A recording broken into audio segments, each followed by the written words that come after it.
فرمایا کتبہ لکھ دیا گیا ہے، علیکم تمہارے اوپر، اذا حضر جب حاضر ہو جائے، مانا آنے لگے، جب حاضر ہو جائے موت تو کیسے وصیت کریں گے؟ موت کے آ جانے کے بعد تو وصیت نہیں ہوتے۔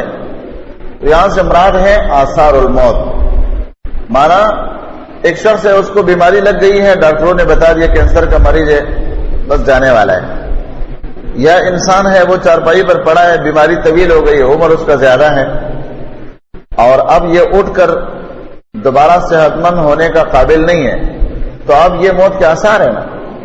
تو موت کے آثار جب آ جائیں تو فرمایا کہ اس کے لیے یہ قانون ہے، اذا حضر جب آنے لگے، احدکم الموت تم میں سے کسی کو موت، ان طرح کا خیرہ اگر وہ چھوڑ جا رہا ہو مال، خیر سے مراد یہاں مال، الوصیت وصیت کرنا ہے، للوالدین والدین کے لیے، والاقربین قرابت داروں کے، بالمعروف دستور کے موافق، حقا یہ حق ہے، للمتقین متقیوں پر۔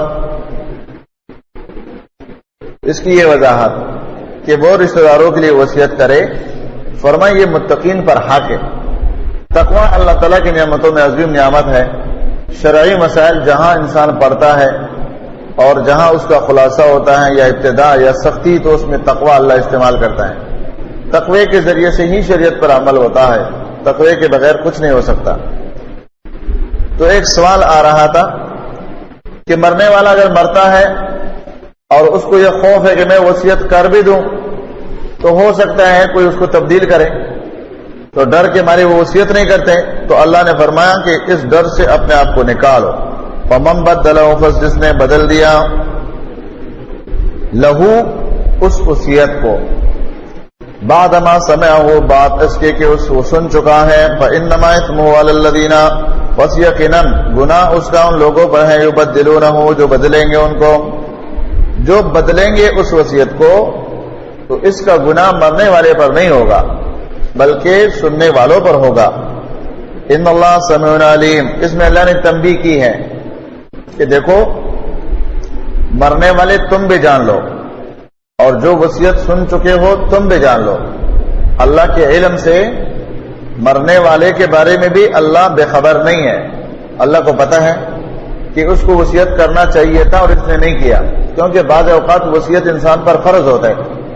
بھئی آپ کے پاس کسی کی امانت ہے، یا آپ کسی کے مقروض ہے، یا آپ کے ذمہ کسی کا کوئی چیز دینا ہے اور آپ نے وصیت نہیں کیا، آپ کی وصیت نہ کرنے کی وجہ سے اس آدمی کا حق مارا گیا، اس لیے کہ آپ کے بیٹے ہیں، آپ کے رشتہ دار ہیں، بھائی ہے، وہ کہتے ہیں ہم نہیں دیں گے، اس لیے کہ ہمارے بھائی نے ہم کو نہیں بتایا، ہمارے باپ نے ہم کو نہیں بتایا، جو بھی بتانے کی چیزیں تھے انہوں نے بتائی ہیں یا لکھ دیا ہے، اور تیرے یہ بات اس میں نہیں ہے۔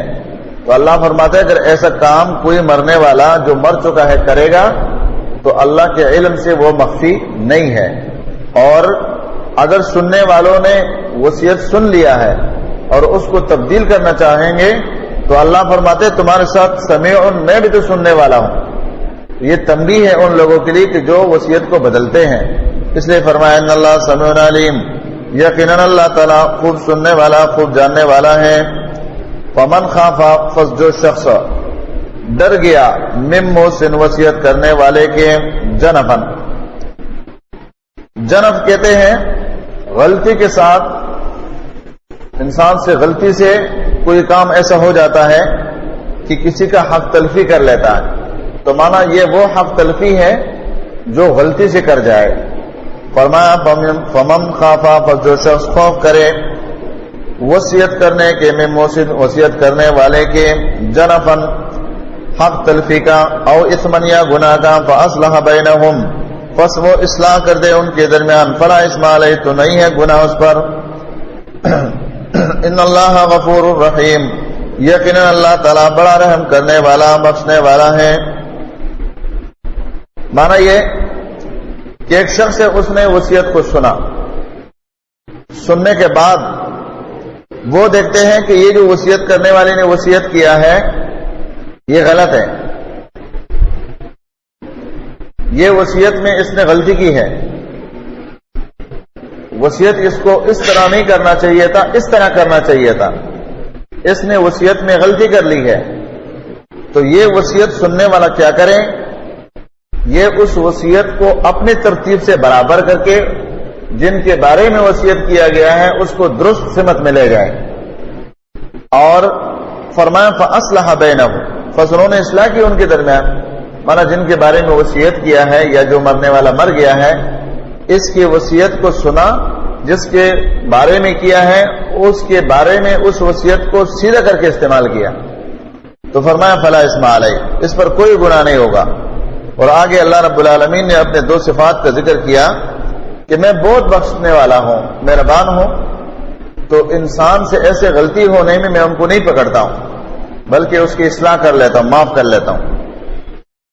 یا ایھا الذین آمنوا، ایمان والو، کتب علیکم الصیام، فرض کیے گئے تمہارے اوپر روزے، کما کتبا، جس طرح فرض کیے گئے تھے، علی الذین، ان لوگوں پر، من قبلکم، جو تم سے پہلے تھے، لعلکم تتقون، تاکہ تم متقی بن جاؤ.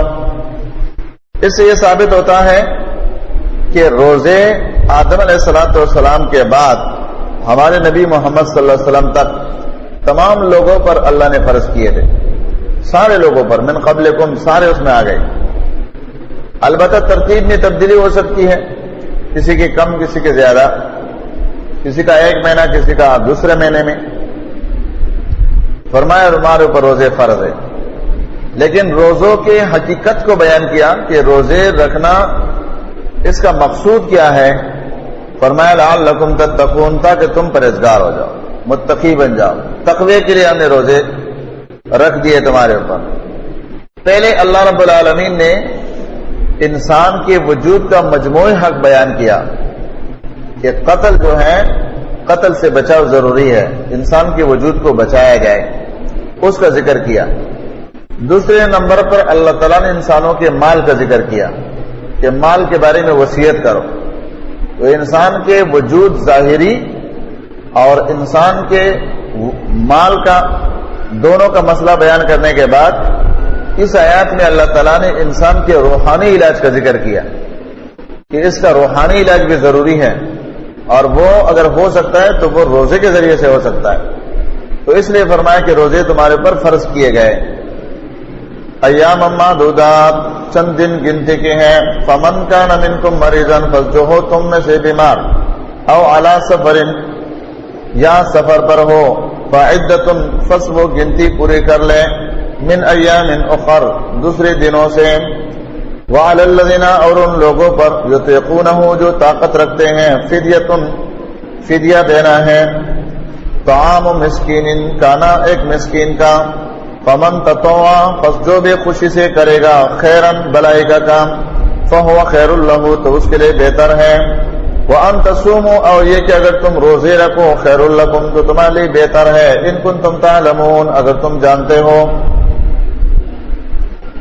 اس میں پھر اللہ رب العالمین نے اس فرضیت کو پورا کرنے میں ایک طریقہ بتایا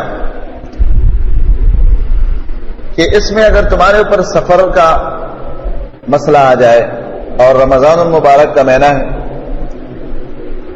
تو مشکل میں پڑ جاؤ گے، تو اس میں شریعت نے آسانی پیدا کر کہ حالات سفر میں تم روزے نہ رکھو تو تمہیں اجازت ہے.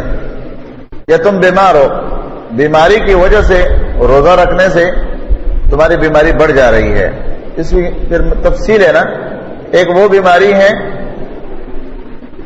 کہ بیماری سے شفایاب ہونے کے بعد بندہ روزے رکھ سکتا ہے. ایک وہ بیماری ہے کہ بیماری سے شفایاب ہونے کا اول امکان نہیں ہے.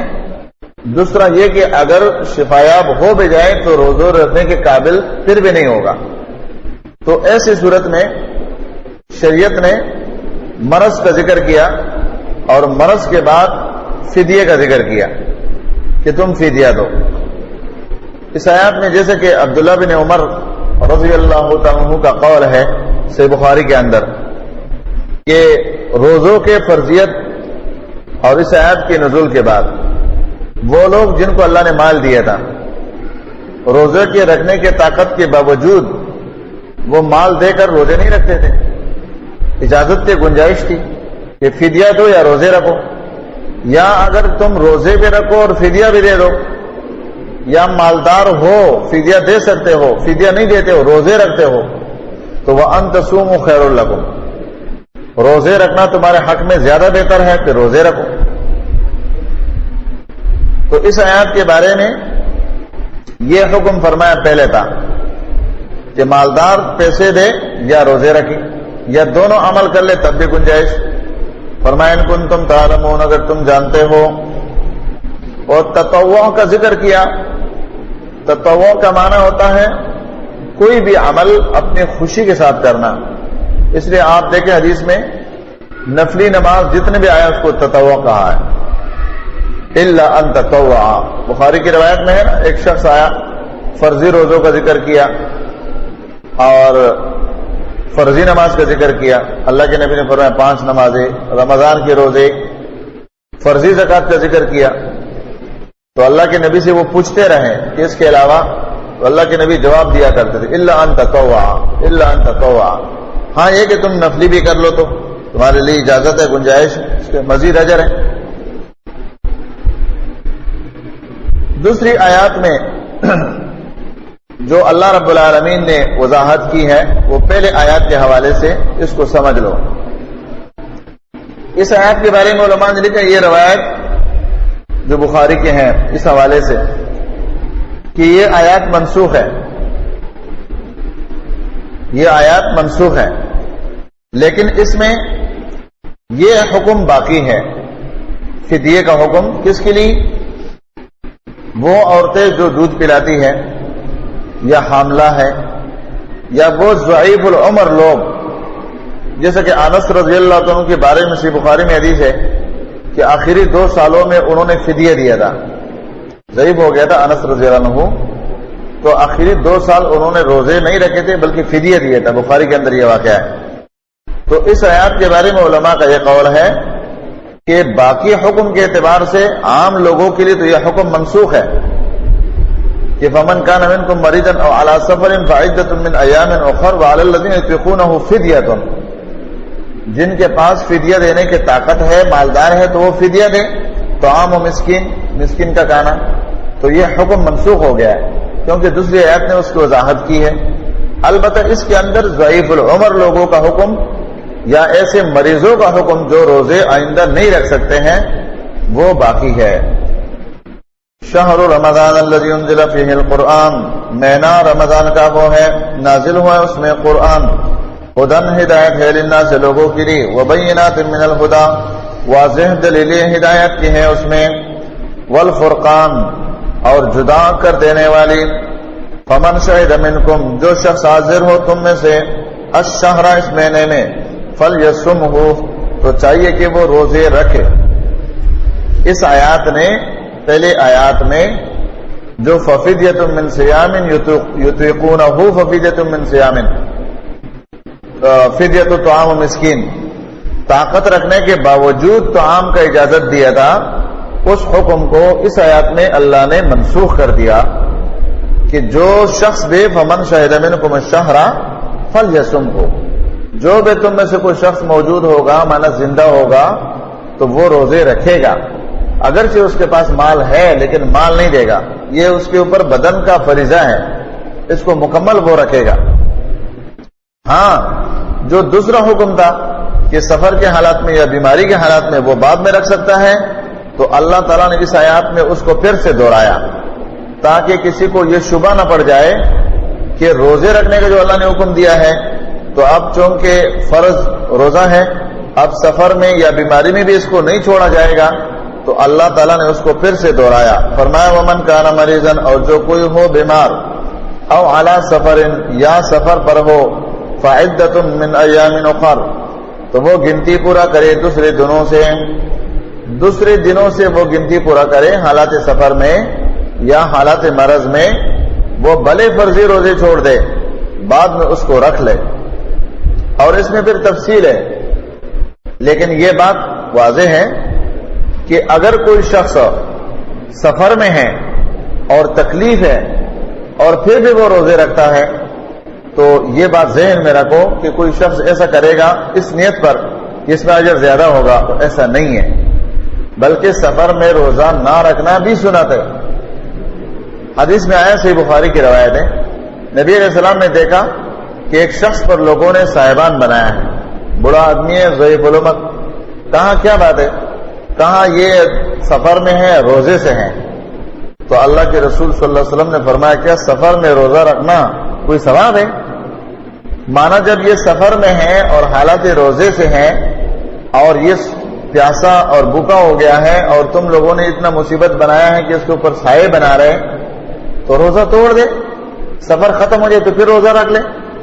مانا اللہ کے نبی نے اس کو تنبیہ کی کہ جس شخص کو سفر کے حالات میں تکلیف ہو تو وہ روزہ رکھتا ہے اس نیت پر کہ اس کا اجر زیادہ ہے، ایسا نہیں ہے، کیونکہ نبی علیہ الصلوۃ والسلام نے ایک جنگ کے موقع پر حالت سفر میں، بخاری کی روایت میں ہے کہ صحابہ جب ایک علاقے میں پڑاؤ ڈالنے لگے تو بعض لوگوں کے روزے تھے اور بعض کے روزے نہیں تھے، تو جن کے روزے نہیں تھے انہوں نے جلدی جلدی خیمے گاڑ دیے اور جانوروں کو باندھ دیا، اور جن کے روزے تھے وہ نہ ڈالتے، وہ سایوں میں لیٹ گئے۔ تو نبی علیہ السلام نے فرمایا کہ آج کے دن روزہ نہ رکھنے والے نیکیوں میں سبقت لے گئے، کیونکہ یہ فرضی روزہ تو یہ بعد میں رکھیں گے، ویسے بھی یہ اجر ان کا ہے، لیکن آج جو اپنے مسلمان بھائیوں کے ساتھ میدان جہاد میں انہوں نے مزید کام کیا ہے، اس کا اجر انہوں نے اضافی پایا۔ تو اس سے معلوم ہوا کہ سفر کے حالات میں ضرورت کے وقت اگر روزہ نہ رکھا جائے تو یہ بالکل بعین ہی سنت ہے، اور تکلیف کے باوجود روزہ رکھنا سفر میں اس کا کوئی مزید اضافی اجر نہیں ہے، اس لیے کہ نہ رکھنا بھی سنت ہے۔ تو اس لیے یہاں پر فرمایا کہ اس کی اجازت۔ آگے اللہ تعالیٰ نے اس کی وضاحت کی، یرید اللہ ہو، چاہتا اللہ تعالیٰ، ارادہ کیا اللہ تعالیٰ نے تمہارے ساتھ بکم اليسرا، تمہارے ساتھ آسانی کا، ولا یریدو، نہیں چاہتا ہے وہ بکم العسرا، تمہارے ساتھ تنگی کا، تمہارے ساتھ اللہ کے تنگی کا ارادہ نہیں۔ اور ظاہر بات ہے جب انسان سفر کے حالات میں اپنے آپ کو پریشان کر دے تو اللہ تعالیٰ فرماتے ہیں میں نے آسانی کا ارادہ کیا، تم خود اپنے آپ کو کیوں تنگی میں ڈالتے؟ کیونکہ اللہ تعالیٰ کو ایسے عبادت پسند نہیں ہے جس میں اللہ نے اجازت دی ہے اور پھر بندہ اپنے آپ کو مشقت میں ڈالتے۔ جس طرح وہ حدیث آپ نے سنی ہے کہ نبی صلی اللہ علیہ وسلم نے ایک لٹکائے ہوئے رسی کو دیکھا، پوچھا یہ کس کی ہے، یہ رسی کیوں لٹک رہی ہے؟ فرمایا امہات المومنین رات کو تہجد پڑھتی ہیں، جب تک جاتی ہیں تو اس رسی کو پکڑ لیتی ہیں، اس کا سہارا لیتی ہیں۔ نبی علیہ السلام نے فرمایا یہ صحیح نہیں ہے، اللہ رب العالمین اجر دینے سے نہیں تکتا ہے، تم لوگ عمل کرتے کرتے تک جاؤ گے، مانا اتنا عمل کرو جتنے تمہاری طاقت کے اندر ہے۔ تہجد میں رسی باندھ کر کے آپ نے آپ کو اس کے ساتھ باندھنا اور قیام کرنا یہ درست نہیں ہے، مانا ایسا عمل اللہ تعالیٰ نے بندوں پر نہیں رکھا ہے کہ وہ ان کے طاقت سے باہر ہو۔ تو اس لیے فرمایا کہ اللہ نے چاہا ہے کہ تمہارے ساتھ آسانی کا ارادہ کرے، تمہارے اوپر تنگی نہیں چاہتا ہے۔ وَلِتُكْمِلُوا الْعِدَّةَ، تاکہ تم پورا کرو گنتی، تمہاری گنتی بھی پورا ہو جائے، اور ساتھ ساتھ میں وَلِتُكَبِّرُوا اللَّهَ، تاکہ تم بڑائی بیان کرو اللہ تعالیٰ کے عَلَىٰ مَا هَدَاكُمْ، اس پر جو اس نے تمہیں ہدایت دی ہے، مانا اس طریقے پر تم اللہ تعالیٰ کے شریعت کو بجا لاؤ، اس طریقے پر تم اللہ تعالیٰ کا عظمت بیان کرو جو اللہ نے تمہیں سکھایا ہے۔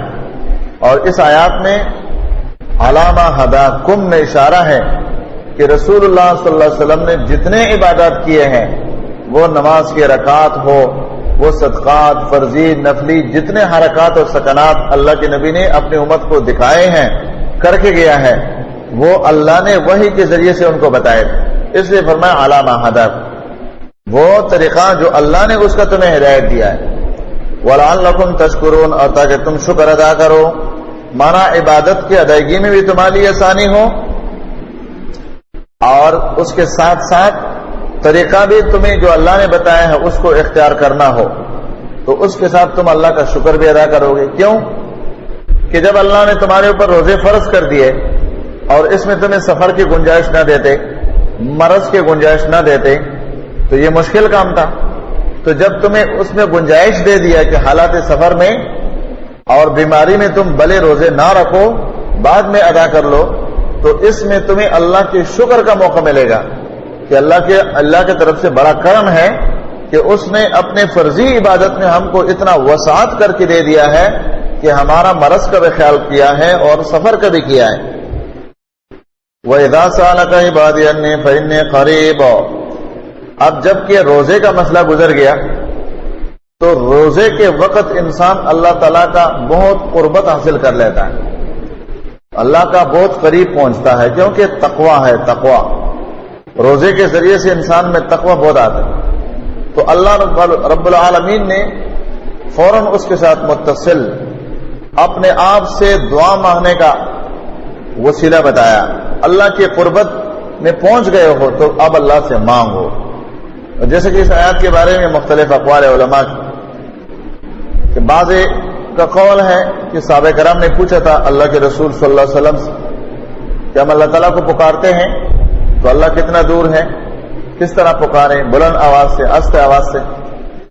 اور جیسے کہ ایک روایت میں ہے کہ نبی علیہ الصلوۃ والسلام کے صحابہ زور سے اللہ اکبر سبحان اللہ پڑھ رہے تھے حالت سفر میں۔ نبی علیہ الصلوۃ والسلام نے فرمایا انکم لا تدعون صما، تم اللہ تعالیٰ ایسے ذات کو نہیں پکارتے جو بہرا ہے، بلکہ وہ سمیع، وہ سننے والا ہے، آہستہ پکارو۔ تو یہاں پر ایک سوال کا جواب تھا کہ آپ سے لوگ پوچھتے ہیں کہ ہم اللہ رب العالمین کو پکارے تو کیسے پکارے؟ دور ہے، زور سے پکارے۔ فرمایا وَإِذَا سَأَلَكَ عِبَادِي عَنِّي فَإِنِّي قَرِيبٌ، جب سوال کرے آپ سے میرے بندے میرے بارے میں، یقیناً میں قریب ہوں۔ کیسے قریب ہوں؟ قریب کا لفظ اللہ تعالیٰ نے اپنے لیے قرآن میں استعمال کیا، اللہ کی صفتوں میں سے ایک صفت ہے۔ عرش پر مستوی ہونے کے باوجود اللہ تعالیٰ ہر بندے کے قریب ہے، یہ اللہ تعالیٰ کا علمی قوت ہے۔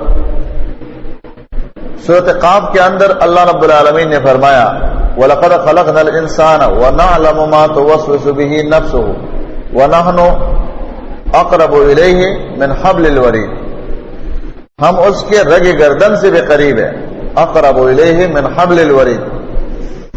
لیکن یہ بات ذہن میں رکھو، وہاں اس کا ذکر انشاءاللہ کریں گے کہ صوفیوں کا استدلال اس سے باطل ہے۔ وہ کہتے ہیں اللہ قریب ہے، رگ گردن سے قریب ہے ذات کے اعتبار سے۔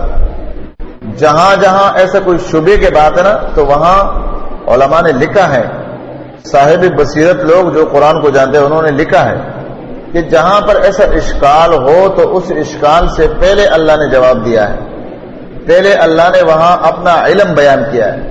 وَلَقَدْ خَلَقْنَا الْإِنسَانَ وَنَعْلَمُ، پہلے علم بیان کیا، بعد میں کہا ہے قریب ہوں۔ تو کیسے قریب ہوں؟ مانا علم کے لحاظ سے قریب، علم کے لحاظ سے۔ تو فرمایا فَإِنِّي قریب، میں قریب ہوں، اجیب دعوت الداعی، قبول کرتا ہوں میں پکارنے والے کی پکار کو، اذا دعانی، جب وہ مجھے پکارتا ہے، جب وہ مجھے پکارتا ہے تو میں اس کی پکار کو سنتا ہوں۔ اب یہ قریب کا معنی ہو گیا نا کہ کیسے قریب ہے؟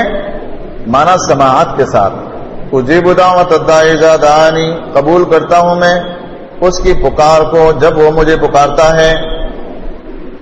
فَلْيَسْتَجِيبُوا لِي، فرض چاہیے کہ وہ مانے میرے بات کو، استجابت، میرے حکموں کو قبول کرے، میرے حکموں کے استجابت کرے، مجھے پکارے وہ۔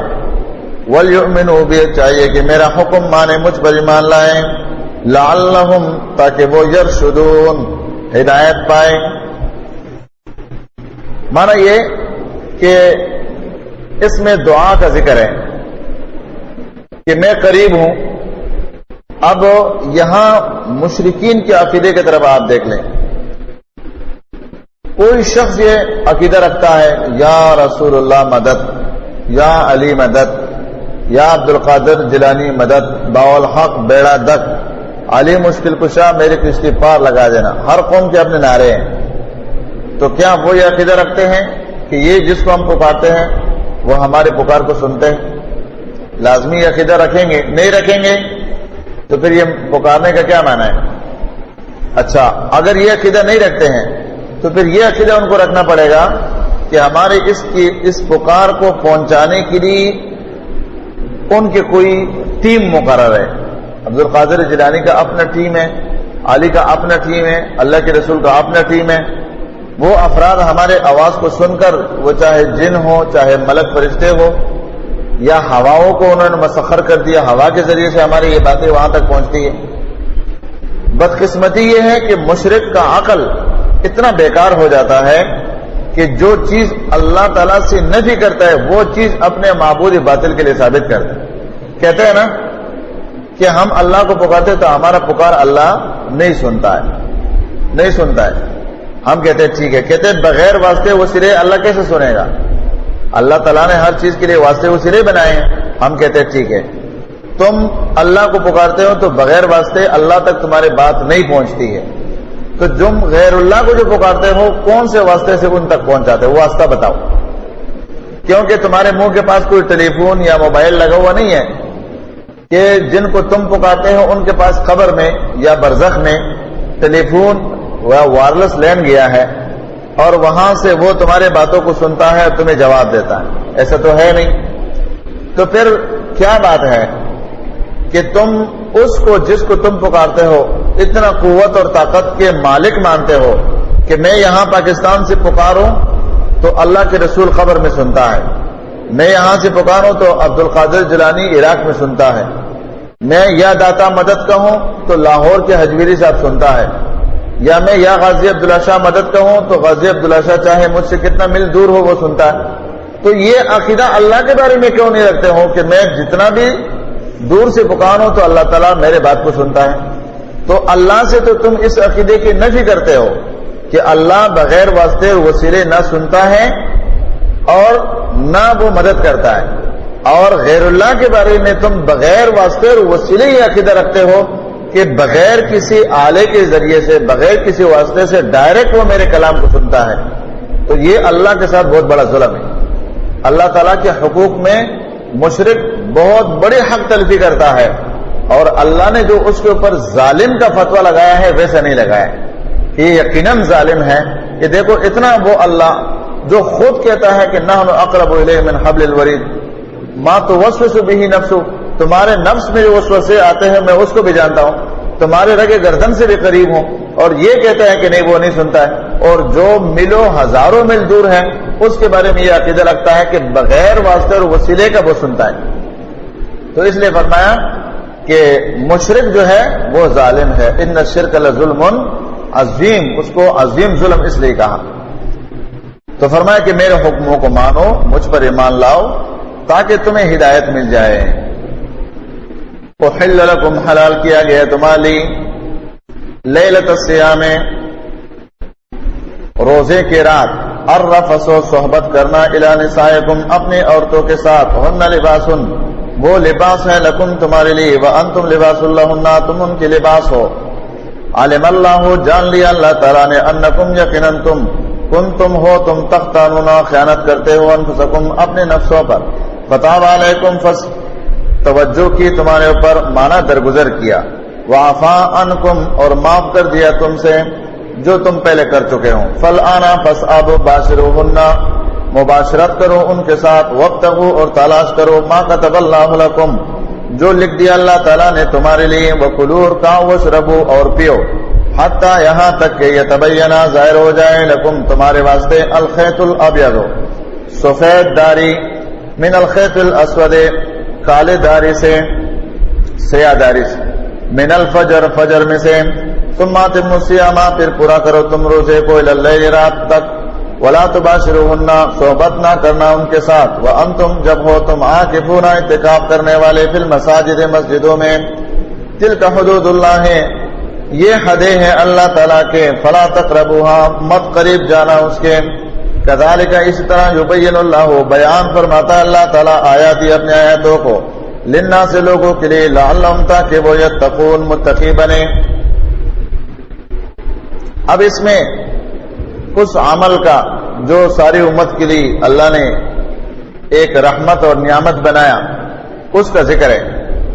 صحابہ کرام پر جب روزے فرض ہو گئے تو ان کے لیے پہلا طریقہ اور قانون یہ تھا کہ کوئی شخص جو عشاء کی نماز پڑھ لے تو اس کے اوپر روزہ شروع ہو جائے گا. مانا وہ کھائے گا پیے گا بھی نہیں اور اپنے اہلیہ بیوی کے ساتھ قربت بھی نہیں کرے گا، مباشرت مجامعات بھی نہیں کرے گا. رمضان کے پورے مہینے میں کھانا پینا بھی اس پر بند ہو جائے گا. دوسرا مسئلہ یہ تھا کہ اگر کوئی سو جائے تو سو جانے کے ساتھ بھی، مغرب کے اذان کے بعد سو جائے تو سو جانے کے بعد بھی یا عشاء کے بعد تو اس کے اوپر روزہ شروع ہو جائے گا. تو جیسے کہ مشہور ہے صحابہ میں سے بعض صحابہ کے ساتھ یہ معاملات ہوئے. ایک صحابی کا واقعہ ہے کہ وہ تھکا ہوا آیا اور گھر میں ٹیک لگایا، بیوی سے کہا کہ کچھ کھانے پینے کے لیے لاؤ، اور وہ لگی ہوئی تھی، تیاری کر رہی تھی، جب پلٹ کر آئی دیکھا تو وہ سویا ہوا ہے، بہت پیاسا بھی تھا، کھانے کو بھی بھوکا بھی تھا، اور روزہ اس کے اوپر پھر سے شروع ہو گیا، کیونکہ سو جانے کے ساتھ پھر سے روزہ شروع ہو جاتا تھا۔ تو اس طریقے سے 2 دن کا پیاس اور بھوک اس کے اوپر آیا، تو یہ کام انتہائی مشکل تھا، اس کے اوپر غشی طاری ہو گئی، تو اللہ تعالیٰ نے اس قانون کو تبدیل کیا۔ دوسری بات، صحابہ کرام میں سے جیسے کہ عمر رضی اللہ عنہ کے بارے میں اور دیگر صحابہ، وہ رمضان المبارک کے مہینے میں اپنی بیویوں کے ساتھ انہوں نے مباشرت کی رات کے وقت، تو یہ بات اللہ کے علم سے تو مخفی نہیں ہے، اور صحابہ کرام کا یہ طریقہ تھا کہ وہ ان سے کوئی عمل ہو جاتا تو فوری طور پر وہ آ کر رسول اللہ صلی اللہ علیہ وسلم کو بتایا کرتے تھے، کیونکہ دین کا نزول جاری تھا تاکہ اس مسئلے میں کچھ آسانی ہو جائے۔ دوسری بات یہ کہ صحابہ کرام مومن تھے، ان کا ایمان ظاہری اور باطنی ایک جیسا تھا، شیشے کے مانند تھے، تو وہ مسئلے کو اندر نہیں رکھتے تھے، فوراً پیغمبر کے سامنے لاتے تھے کہ ہم نے یہ گناہ کیا ہے، اب کیا کریں، کیونکہ اس گناہ کو لے کر چھپ کر اللہ کے پاس نہیں جانا ہے۔ تو عمر رضی اللہ تعالیٰ عنہ اور قاب الانصاری رضی اللہ عنہ، دوسرے صحابہ کا یہ واقعہ آیا، تو اللہ رب العالمین نے یہ آیات نازل کی کہ رمضان المبارک کے مہینے میں رات اور دن مکمل روزہ اب نہیں ہوگا، اب صرف اتنا ہے کہ فجر سے شروع ہوگا، مغرب پر ختم ہو جائے گا، مغرب سے فجر تک تمہاری کھانا پینا مباشرت یہ اب جائز ہو گیا۔ تو اس تکلیف سے اللہ تعالیٰ نے امت کو صحابہ کرام کے ذریعے سے بچایا، تو اس لیے فرمایا کہ تمہارے لیے حلال کیے گئے ہیں الرفث الی نسائکم، قربت کرنا، رفث کا معنی ہوتا ہے وجود کا دوسرے وجود کے ساتھ مل جانا، مانا چمڑے کا چمڑے سے مل جانا، مباشرت، تو فرمایا کہ صحبت کرنا، قربت کرنا، اور پھر فرمایا کہ وہ تمہارا لباس ہے، تم ان کی لباس۔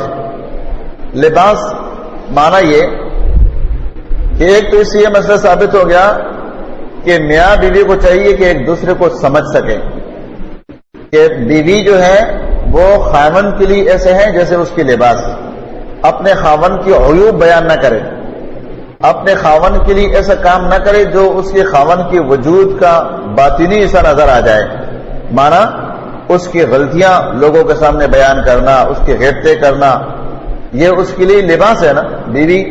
تو اسی طرح خاوند ہے، خاوند کو چاہیے کہ اپنے بیوی کے اوپر پردہ ڈالے، اس کے مخفی کوئی بات ہو تو قطعاً بیان نہ کرے، اور اللہ کے نبی نے اس سے منع بھی کیا ہے خصوصی باتوں سے، تو خاص طور پر اس پر لعنت کی ہے کہ وہ شخص جو اپنے بیوی سے قربت کرتا ہے، یا وہ عورت جو اپنے خاوند کے ساتھ قربت کرتی ہے رات کو اور دن کو اپنے سہیلیوں کے سامنے بیان کرتی ہے کہ رات کو میرے خاوند نے میرے ساتھ ایسا کیا، یا خاوند کہتے میں نے اپنے بیوی کے ساتھ رات کو ایسے معاملہ کیا، تو نبی علیہ الصلوۃ والسلام نے ایسے لوگوں پر لعنت کی ہے کہ اللہ تعالیٰ نے ان کو مخفی جوڑا بنایا ہے اور یہ اپنے مخفی معاملات کو لوگوں کے سامنے بیان کرتے ہیں۔ تو فرمایا کہ ایک دوسرے کے لباس، لباس کا دوسرا معنی یہ بھی ہے کہ اس کے ذریعے سے گناہوں سے ایک دوسرے کو بچاؤ ملتا ہے، کہ ایک دوسرے کے ذریعے سے یہ زنا سے بچ جاتے ہیں اور حلال طریقے سے ایک دوسرے کو ڈانپ لیتے ہیں۔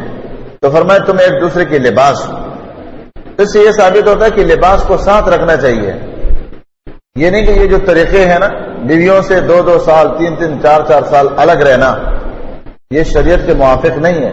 نبی علیہ الصلوۃ والسلام کا تو یہ طریقہ تھا کہ صحابہ کرام کو جہاد میں بھی بیویوں کے لے جانے کی اجازت، خود اللہ کے رسول صلی اللہ علیہ وسلم حج پر گئے ہیں تو بیوی ساتھ ہے، سفر جہاد میں گئے تو عائشہ رضی اللہ عنہا عہد میں پانی لا رہی ہے لیکن ساتھ ہے، عام سفروں میں بھی ساتھ ہے۔ نبی علیہ السلام کی گھر والی پر عائشہ پر تہمت جو لگا ہے، جھوٹا تہمت جو عبداللہ بن ابی نے لگایا تھا، وہ بھی سفر کی وجہ سے ہے نا، سفر میں تھی۔ تو بیویوں کو ساتھ رکھنا یہ شریعت کا حکم ہے، اور یہ دوسرے کے لباس۔ فرمایا علم اللہ انکم، جان لیا اللہ تعالیٰ نے، مانا اللہ نے تو پہلے سے جانا ہے لیکن ظاہر بھی کر دیا کہ انکم کنتم تختارون انفسکم، تم خیانت کرتے ہو اپنے نفسوں کے، مانا خفیہ طور پر تم سے یہ عمل پورا نہیں ہو سکتا ہے کہ تم پورا رمضان میں صبر کر سکو، تو تمہارے اس مخفی عمل کو اللہ تعالیٰ نے معاف کر دیا. فتاب علیکم وعفا عنکم، اس میں صحابہ کی عظمت کہ صحابہ کے کسی بھی عمل کا ذکر قرآن میں تم پاؤ گے نا تو آگے اس کے لیے عفا کا ذکر آ جائے گا. اللہ نے معاف کیا، اللہ نے معاف کیا. اب وہ ظالم، وہ بدبخت لوگ جو صحابہ کرام کے بارے میں اپنے گندے زبانوں کو کھولتے ہیں، وہ اللہ کے بہت بڑے مجرم ہیں کہ قرآن میں جہاں بھی صحابہ کا ذکر کیا ہے تو ان کی عفت کے ساتھ کہ اللہ نے ان کے بشری گناہوں کو معاف کر دیا، اور پیچھے آنے والے ظالم صحابہ پر اپنے گندے زبانوں کو کھولتے ہیں. یہاں پر فرمایا فتاب علیکم وعفا عنکم، درگزر کی اللہ تعالیٰ نے تم پر اور معاف کر دیا تم سے. فالآن باشروہن، پس آؤ تم اب مباشرت کرو ان کے ساتھ. وابتغوا ما كتب اللہ لکم، تلاش کرو جو اللہ نے تمہاری تقدیر میں لکھ دیا ہے.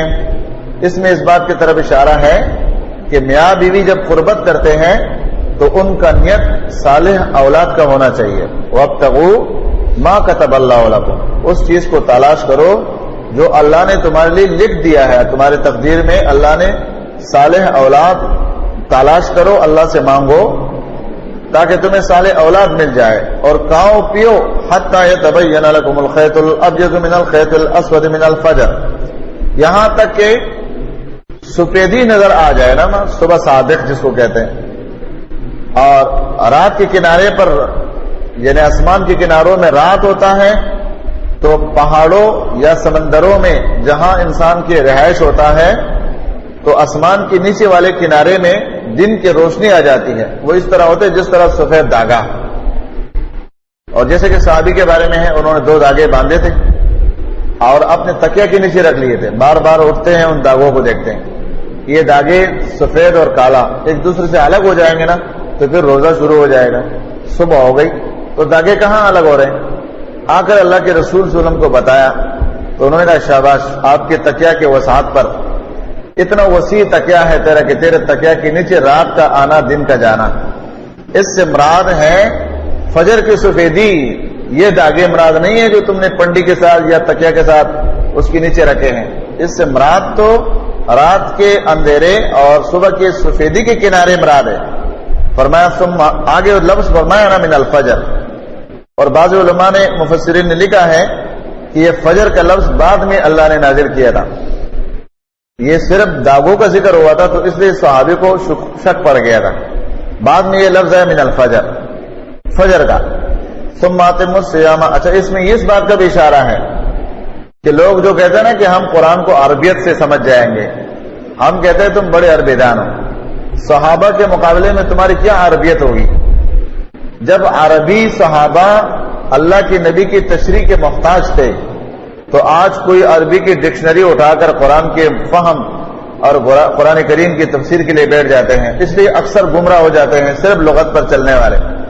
اس لیے کہ قرآن کتاب ہے اللہ کی اور اس کا معلم متعین کیا اللہ نے، اور وہ ہے محمد رسول اللہ صلی اللہ علیہ وسلم. انا انزلنا الیک الکتاب لتبین للناس ما نزل الیہم، ہم نے اے نبی آپ کی طرف کتاب اتاری ہے اس مقصد کے لیے کہ آپ اس کو بیان کریں.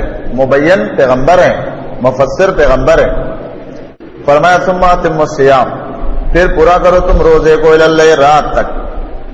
انتہا بتایا غایہ. ولا تباشرون، اور نہ مباشرت کرنا ان کے ساتھ. وانتم عاکفون فی المساجد، جب تم اعتکاف کرتے ہو مسجدوں میں. اب یہ قید لگایا کہ رمضان المبارک کے آخری عشرے میں 10 دن رات کا اعتکاف ہوتا ہے. کبھی 9 ہو جاتے جب مہینہ 29 کا ہو. تو ان اعتکاف کے دنوں میں اب تمہارے لیے مباشرت حرام ہے. اس صورت میں تم اپنے بیویوں کا قربت نہیں کر سکتے ہو. ہاں گھر میں ایک انسان اعتکاف کے حالات میں جا سکتا ہے اپنی ضرورت کے لیے، جیسے کہ عائشہ فرماتی ہے رضی اللہ عنہا، اللہ کے نبی صلی اللہ علیہ وسلم اعتکاف سے اپنے بشری تقاضے کی ضرورت کے لیے، مانا قضا حاجت، اس کے لیے گھر میں آیا کرتے تھے اور پھر پلٹ کر جاتے تھے. اور نبی علیہ السلام کا گھر بھی مسجد کے ساتھ تھا تو مسجد سے اپنا سر مبارک کھڑکی کے اندر ڈال کر عائشہ رضی اللہ عنہا اللہ کے نبی کے سر کو دھویا کرتی اور آپ کے سر میں تیل لگا کر کنگھی کیا کرتی تھی. اللہ کے نبی مسجد میں کھڑے ہیں اور عائشہ اپنے گھر میں کھڑی ہے. یہ بھی صحیح بخاری میں ثابت ہے. تو فرمایا اعتکاف کے حالات. اعتکاف کے بارے میں پھر علماء کے اختلاف ہے کچھ. ایک یہ کہ اعتکاف جو ہے صرف 3 مسجدوں میں ہوتا ہے. بہقی کی روایت میں، طحاوی کی روایت میں کہ لا اعتکاف الا فی مساجد الثلاثہ، اعتکاف نہیں ہے مگر 3 مسجدوں میں ہے. اور وہ 3 مسجدیں کون سے ہیں؟ بیت اللہ، مسجد نبوی اور بیت المقدس. لیکن اس روایت پر کچھ سند کے اعتبار سے اور کچھ فہم کے اعتبار سے جو علماء نے اعتراض کیا ہے. امام ابن حزم اور امام ابن تیمیہ رحمۃ اللہ علیہ فرماتے ہیں کہ لا اعتکاف للنذر، نظر کا اعتکاف نہیں ہے مگر الا فی مساجد الثلاثہ، 3 مسجدوں میں. اس میں یہ قید لگاتے ہیں کہ یہ جو حدیث میں آیا ہے اس سے مراد یہ ہے کہ اعتکاف صرف ان 3 مسجدوں میں ہے، مانا نظر ماننا اعتکاف کا صرف ان 3 مسجدوں میں ہے، بیت اللہ، مسجد نبوی اور بیت المقدس. یہ قول امام ابن تیمیہ کا ہے، امام ابن حزم کا ہے کہ اس حدیث کا ہم یہ معنی لے لیں گے. معنی اس کو کہتے ہیں تعویل بمعنی تفسیر. اس حدیث کے ہم یہ تفسیر اور تعویل کر دیں گے کہ اس میں جو قید لگایا ہے وہ صرف ان 3 مسجدوں کے اعتبار سے، نظر کے اعتبار سے ہیں کہ نظر صرف وہاں پورا کیا جائے. اور اس میں وہ حدیث اگر آپ کے علم میں ہو کہ نبی صلی اللہ علیہ وسلم سے کسی نے کہا کہ میں نے نظر مانا ہے کہ میں بیت المقدس میں اعتکاف کروں گا، میں بیت المقدس میں اعتکاف کروں گا، تو نبی علیہ السلام نے فرمایا تم بیت اللہ میں اعتکاف کرو تو یہ نظر تمہارا پورا ہو جائے گا. یعنی حکم دونوں کا ایک ہے. دوسرا قول یہ کہ اعتکاف تمام جامع مسجدوں میں ہے جن میں 5 نمازیں ہوتی ہیں، جمعے کی نمازیں ہوتی ہیں، تمام جامع مسجدوں میں ہے اعتکاف جائز ہے. اور وہ جمہور علماء کا موقف ہے. امام بخاری رحمۃ اللہ علیہ کا بھی یہ موقف ہے کہ وہ انتم عاکفون فی المساجد، کہتے ہیں کہ فی المساجد میں جو الف لام ہے یہ استغراق کے لیے ہے، تمام مساجد اس میں داخل ہے، لہذا اس پر عمل کیا جائے گا. تمام جمیع مساجد میں اعتکاف جائز ہے. البتہ ایک قول یہ ہے کہ صرف ان مسجدوں میں جائز ہے کہ جن میں 5 نمازیں اور جمعے کی نماز ہوتی ہے، اور جو بستیوں میں چھوٹے چھوٹے مسجدیں ہوتی ہیں جس میں جمعے کی نماز نہیں ہوتی تو ان میں نہیں کرنا چاہیے. البتہ ایک مسئلہ یہ جان لو کہ اعتکاف جو ہے چاہے مردوں کے لیے ہو یا عورتوں کے لیے یہ مساجد میں ہے. جو لوگ گھروں میں عورتوں کو اعتکاف کراتے ہیں اس کا شریعت میں کوئی دلیل نہیں ہے، اس لیے کہ امہات المومنین نے بھی، مسلمانوں کے مائیں عائشہ رضی اللہ عنہا اور دیگر امہات المومنین، انہوں نے بھی اعتکاف مسجد میں کیا تھا. نبی علیہ السلام کے زمانے میں عورتوں کا اعتکاف گھروں میں کہیں بھی ثابت نہیں ہے، لہذا اگر عورتیں اعتکاف کرتی ہیں تو وہ مسجد میں ہی کر سکتی ہیں. اور بحمداللہ آج بھی اس پر عمل اہل حدیث کرتے ہیں کہ مسجدوں میں جہاں جہاں ان کے لیے انتظام ہوتا ہے باقاعدہ، ان کے لیے خواتین جو ہے وہ خدمت کرتی ہیں اور باقاعدہ ان کے لیے پردے کا اور تمام چیزوں کا انتظام ہوتا ہے، تو گھروں میں اعتکاف ثابت نہیں ہے. فرمایا تلک حدود اللہ فلا تقربوها، یہ اللہ کے حد ہیں اس کے قریب نہیں جانا. معنی یہ کہ دن میں قربت نہیں کرنا ہے اپنے بیوی کا، اور اعتکاف کے حالات میں بیوی کا قربت نہیں کرنا ہے. اور اس میں پھر اور مسائل بہت سارے ہیں لیکن اس میں بندہ تفصیل میں نہیں جا سکتا ہے وقت کی قلت کی وجہ سے. فرمایا کذالک، اس طرح یبین اللہ آیاتی، بیان فرماتے اللہ تعالیٰ اپنے آیتوں کو للناس سے لوگوں کے لیے، لعلہم تاکہ وہ یتقون بچ جائے، مانا اللہ تعالیٰ کے حکم کو بھی بجا لائے اور اللہ رب العالمین کے عذاب سے بھی بچ جائے. ولا تاکلوا، اور مت کھاؤ تم اموالکم، مال اپنے، بینکم، درمیان اپنے، بالباطل، غلط طریقے کے ساتھ، ناجائز طریقے سے، وتدلوا بها، اور لے جاتے ہو تم ان کو، مانا مت لے جاؤ، الی الحکام، حاکموں کے طرف، لتاکلوا، تاکہ کھائیں، تاکہ تم کھاؤ، فریقاً کچھ گروہ، ایک حصہ، من اموال الناس، لوگوں کے مالوں میں سے، بالاثم، گناہ کے ساتھ، وانتم تعلمون، اور تم جانتے ہو. مال کی حفاظت، کیونکہ شریعت جو ہے وہ اپنے ماننے والوں کے ہر چیز کے محافظ ہوتا ہے. مال کی حفاظت اور معاشرے کے ہر قسم کی برائیوں کا رد قرآن کریم اور نبی علیہ الصلوۃ والسلام کے احادیث کے ذریعے سے اس کا علاج یہ ہو سکتا ہے، اس کے علاوہ کوئی راستہ نہیں ہے۔ تو یہاں پر فرمایا کہ مت کھاؤ تم اموالکم بینکم، ایک دوسرے کے مال، کیونکہ ناجائز طریقے سے ایک دوسرے کا مال جب کھائیں گے تو تمہارے اوپر حرام ہوگا، ناجائز ہوگا۔ تو اس کے لیے جائز طریقے موجود ہیں، ان جائز طریقوں کو استعمال کرو۔ اس میں یہ ناجائز طریقہ ہے کہ ایک گروہ لوگوں میں سے، جس طرح دور حاضر میں ہے نا کہ باقاعدہ پولیس کے اور مخفی اداروں کے کچھ لوگ ہوتے ہیں، وہ باقاعدہ معاشرے کے اندر لوگوں سے بتے لیتے ہیں۔ فٹ پاتھ پر کوئی بیٹھا ہوا ہے تو اس پر بھی ٹیکس، بھائی تم روزانہ ہم کو 30 روپیہ 50 روپیہ 100 روپیہ 150 روپیہ دو، فٹ پاتھ والوں پر بھی ٹیکس۔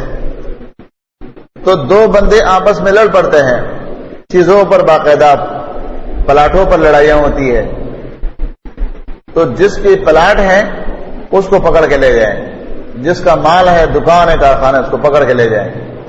پکڑ کے لے جانے کے بعد چونکہ حکمرانوں کے ساتھ ان کے تعلق ہوتے اس گروہ کا، تو وہ ان کے مال کو حکمرانوں کے ذریعے سے وصول کرتے ہیں۔ شریعت نے کہا یہ حرام طریقہ ہے، فرمایا کہ وَلَا تَأْكُلُوا أَمْوَالَكُمْ بَيْنَكُمْ بِالْبَاطِلِ، نہ کہا تم اپنے مال کو آپس میں ناجائز طریقے سے، مانا ایک دوسرے کے مال، اپنا مال ناجائز طریقے سے کھانے کا معنی نہیں ہے، بلکہ ایک دوسرے کے مال ناجائز طریقے سے کھانا، کیونکہ ایک دوسرے کا مال جائز طریقے سے بھی کھا سکتے ہیں، قرض لے کے کھا سکتے ہیں، بلکہ کسی سے مانگ سکتے ہیں کہ میں ضرورت مند ہوں، میرے ساتھ تعاون کرو، وہ تمہارے بھائی تم کو پیسے دے گا، وہ حلال ہے تمہاری۔ فرمایا وَتُدْلُوا بِهَا إِلَى الْحُكَّامِ، اور مت لے چلو تم ان کو حاکموں کے طرف، اپنے حکمرانوں کے پارٹیوں کے طرف لے جانا، جو خصوصی طور پر تمہارے اس ظلم کے لیے ان کے ادارے بنے ہوتے ہیں۔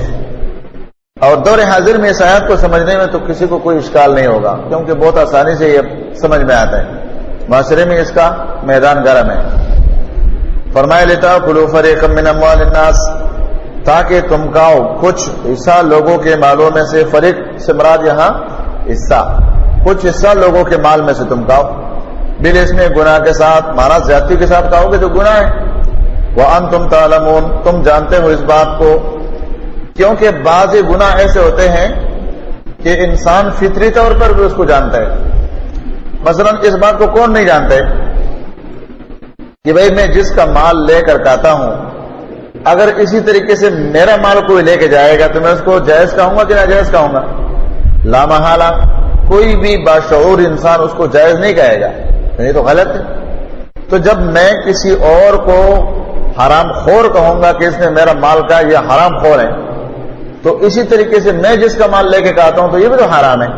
تو اس لیے اللہ تعالیٰ نے فرمایا وَأَنْتُمْ تَعْلَمُونَ، تم اس بات کو جانتے ہو، ایسا عقل تمہارے پاس بھی ہے کہ حلال حرام میں تم تمیز کر سکتے ہو۔ یسألونک عن الأہلہ، سوال کرتے ہیں آپ سے چاند کے بارے میں، قل آپ فرما دیجئے ہی مواقیت للناس، وہ اوقات مقررہ ہے لوگوں کے لیے، وہ اوقات ہے ایک وقت مقررہ کے لیے ایک آلہ ہے، والحج اور حج کے واسطے، یعنی لوگوں کے لیے اور خاص طور پر حج کے لیے۔ وَلَيْسَ الْبِرُّ، نہیں ہے نیکی، بِأَن تَأْتُوا الْبُيُوتَ، کہ تم آؤ، من ظہورہا، اپنے گھروں میں، من ظہورہا، پیچھے کے جانب سے، وَلَكِنَّ الْبِرَّ، لیکن نیکی تو یہ ہے، من اتقى، جو اللہ سے ڈر جائے، وَأْتُوا الْبُيُوتَ، آؤ تم گھروں میں، من ابوابہا، ان کے دروازوں سے، وَاتَّقُوا اللَّهَ، ڈرو اللہ تعالیٰ سے، لَعَلَّكُمْ تُفْلِحُونَ، تاکہ تم کامیاب ہو جاؤ، فلاح پاؤ۔ یہ سوال بعض مفسرین نے کہا سوال اللہ کے رسول سے صحابہ نے کیا تھا، بعض نے کہا کہ اہل کتاب نے صحابہ پر کیا تھا، صحابہ نے پھر اللہ کے نبی سے۔ یہ چاند کا بڑھ جانا گھٹ جانا کیا ہے یہ؟ کیونکہ وہ شمسی حساب کرتے ہیں یہود نصارہ، آج بھی شمسی تاریخ چل رہے، اسلامی تاریخ سے ہم بہت دور ہیں، بلکہ مسلمانوں کو اپنی تاریخ کا معلومات نہیں ہوتا ہے کہ آج کیا دن ہے، اور یہود کی تاریخ کا بڑے آسانی سے پتہ ہوتا ہے کہ آج 28 تاریخ ہے، آج 12 تاریخ ہے. اسلامی تاریخ یہ بہت ضروری اور اہم ہے. چاند کے بارے میں سوال کیا.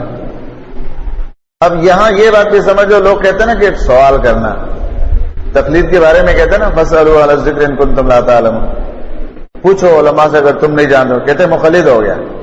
ہم کہتے ہیں صحابہ بھی مقلد تھے، یسألون کا، آپ سے سوال کرتے ہیں. سوال کرنا تقلید ہے.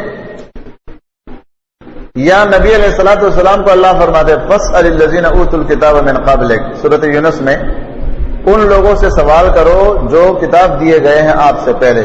تو کیا نبی کو تقلید کا حکم ہے؟ سوال کرنا تقلید نہیں ہے، سوال کرنا تحقیق ہے، اور تحقیق اور تقلید میں زمین آسمان کا فرق ہے. سوال کیا صحابہ نے چاند کے بارے، تو فرمایا ہی مواقیت للناس، یہ لوگوں کے لیے اوقات متعین کرنے کے لیے. لوگوں کے لیے کیا مطلب؟ اسی چاند کے ذریعے سے یہ لوگ خرید فروخت کرتے ہیں. چاند کی تاریخوں سے بھائی رمضان کے مہینے میں آپ کو یہ فلاں چیز دوں گا، یہ شعبان کے مہینے میں میں آپ کو آپ کا قرضہ دوں گا. فصلوں کے بارے میں ایک دوسرے سے وہ فصل لیا کرتے تھے، غلہ لیا کرتے تھے. ان کے لیے باقاعدہ وہ موسم حج کا نام لیتے، بھائی موسم حج میں دوں گا. تو فرمایا ایک تو لین دین کے لیے لوگوں کا یہ چاند اس کو حساب بتاتے ہیں. دوسرا یہ کہ والحج، حج کے تعین کا بھی حساب اسی چاند سے ہوگا، کیونکہ ذوالحجہ وہ چاند کے حساب سے متعین. اور پھر اللہ رب العالمین نے ایک رسم کا رد کیا کہ مشرکین کا طریقہ یہ تھا، پھر وہ طریقہ صحابہ میں رائج ہو گیا. تو جو جو طریقے رائج تھے مشرکین کے دور کے، اسلام نے ان کا رد کیا تاکہ مسلمانوں کی صفائی ہو جائے. کہ وہ گھر سے نکلتے اگر حج کے لیے گیا ہے تو پلٹ کر آتے ہیں بیت اللہ سے، بھائی میں تو میلا کپڑوں میں گیا تھا اور گندے رستے سے نکلا تھا، دروازے سے گیا تھا، اب میں پیچھے سے آؤں گا، مکان کے چھت پر چڑھ کر گھر میں آؤں گا. یہ ایک رسمی بات.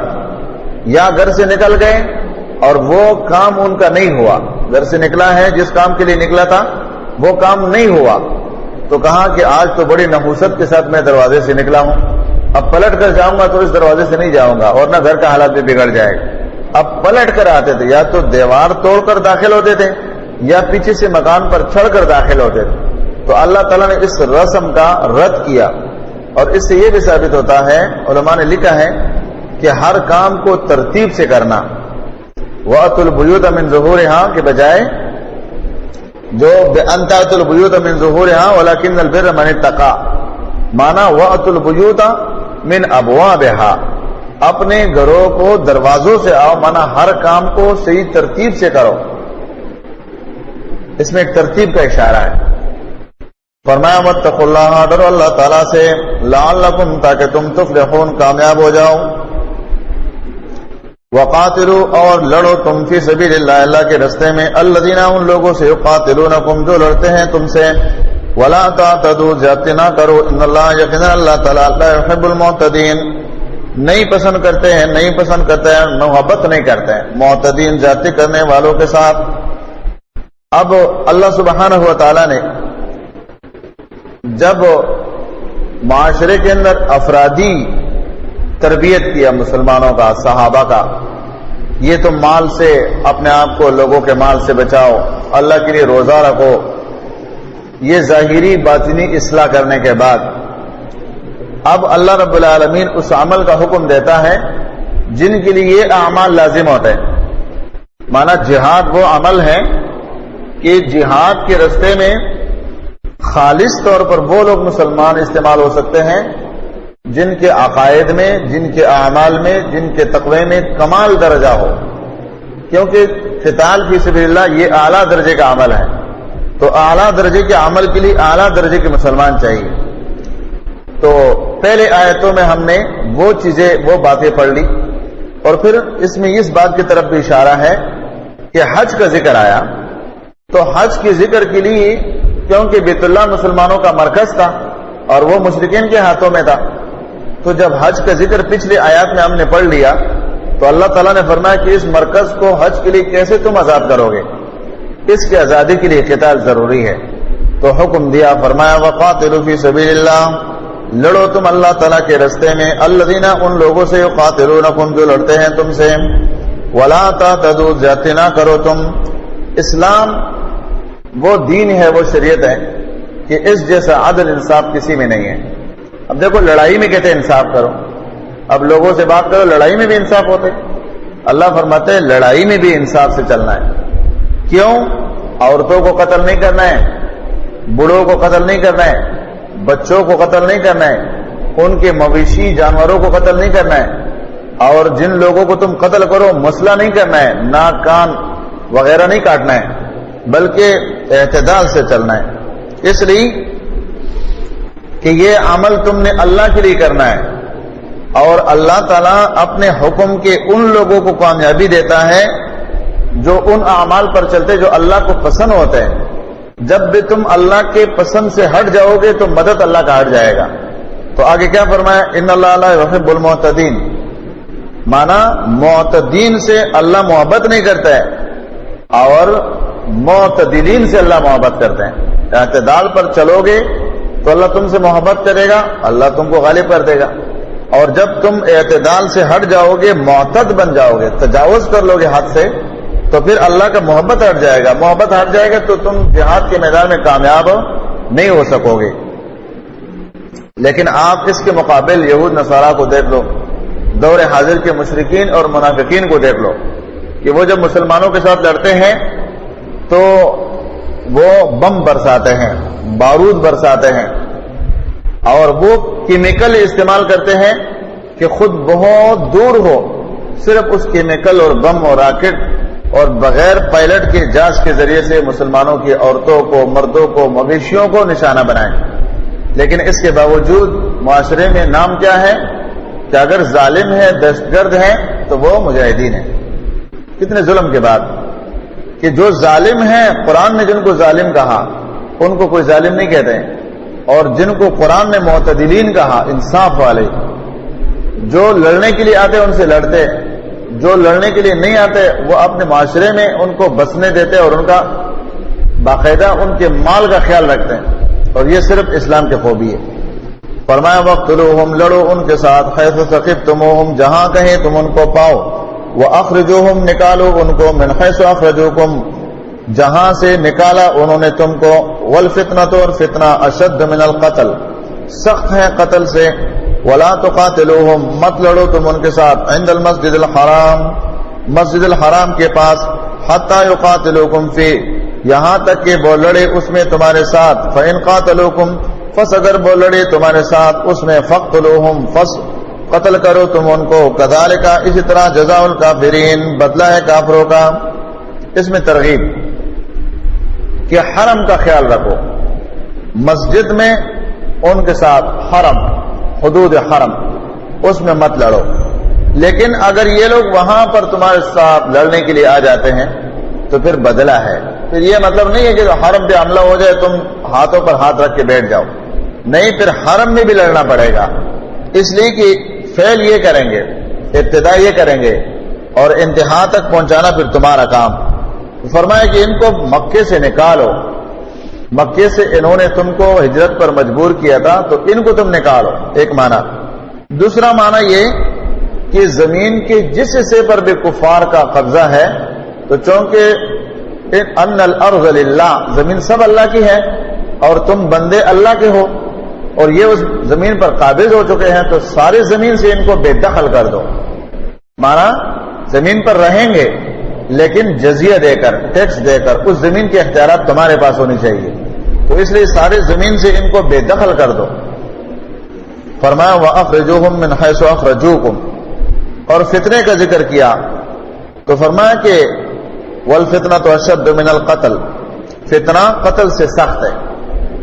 مانا یہ کہ جہاد میں تو قتل ہوتا ہے نا، تو اب جب جہاد کرو گے تو تم میں سے کوئی مقتول بنے گا، قتل ہو جائے گا. تو یہ قتل کیسے ہے؟ فرمایا یہ قتل تو ہے، یہ تو ہوگا، کیونکہ جنگ میں لوگ مرتے ہیں، شہید ہوتے ہیں. لیکن اگر یہ قتال تم نہیں کرو گے اور وہ مسلمانوں کو دین سے پھیرتے ہیں تو مسلمانوں کو یہ دین چھوڑنا یہ قتل سے سخت مسئلہ ہے. کیونکہ مکے کے اندر جو لوگ مسلمان ہو جاتے تھے تو مشرکین مکہ جبری طور پر ان کو کفر کی طرف لاتے تھے.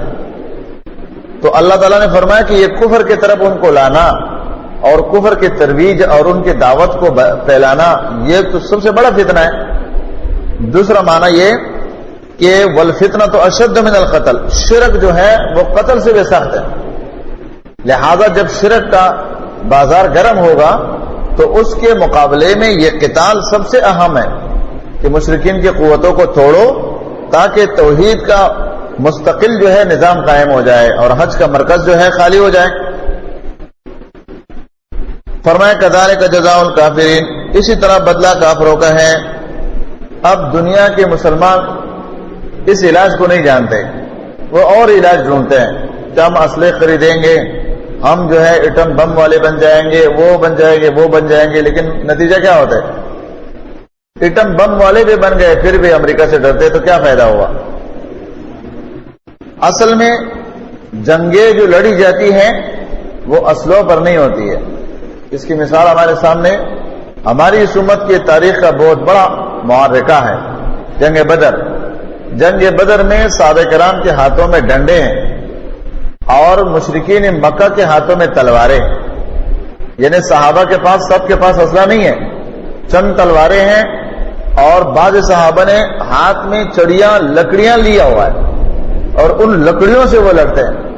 اور اس کی مثالیں افغان کی جنگ روس کے ساتھ جو لڑی گئی تھی اس میں موجود ہے کہ لوگوں نے اسلحے کے بغیر ڈنڈوں سے اور پتھروں سے جو ہے آج بھی فلسطین میں چاہے ان میں جو صحیح مجاہدین ہیں یا قوم پرست ہیں صرف عربی کا آواز بلند کرنے والے ہیں، لیکن ان کے ہاتھوں میں آپ دیکھیں پتھر ہے اور ادھر سے ٹینک کی لڑائی پتھر کے ساتھ. لیکن یہ قانون اللہ تعالیٰ کا ہے کہ جنگ جو ہوتا ہے یہ جذبے پر ہوتا ہے، یہ اسلحے پر نہیں ہوتا ہے. اور اس پر کافروں کے بہت بڑے لیڈر کلنٹن جب صدر تھا اس نے بہت بڑا کالم لکھا تھا. اس کالم میں وہ یہ اظہار کر رہا تھا کہ جنگیں جو ہوتی ہیں یہ دو چیزوں پر ہوتی ہے، اسلحہ اور جذبہ. پھر ان دو چیزوں میں سے ایک چیز سب سے اعلیٰ ہے اور وہ ہے جذبہ. تو کہتے اسلحہ تو ہمارے پاس ہے لیکن جذبہ مجاہدین کے پاس ہے. لہذا اس لیے ہر میدان میں اس سے جیتنا ہمارے لیے مشکل ہے کہ جس جذبے کے ساتھ یہ میدان میں آتے ہیں ان کے نظروں میں جنت ہے کہ ہم شہید ہو جائیں گے جنت میں چلے جائیں گے. اب اس جذبے کے مقابلے میں ہمارے پاس ایسا جذبہ نہیں ہے کہ وہ اسلحے کے ساتھ وہ جذبہ بھی ہمارے پاس ہو تو پھر ہم ان پر حاوی ہو سکتے.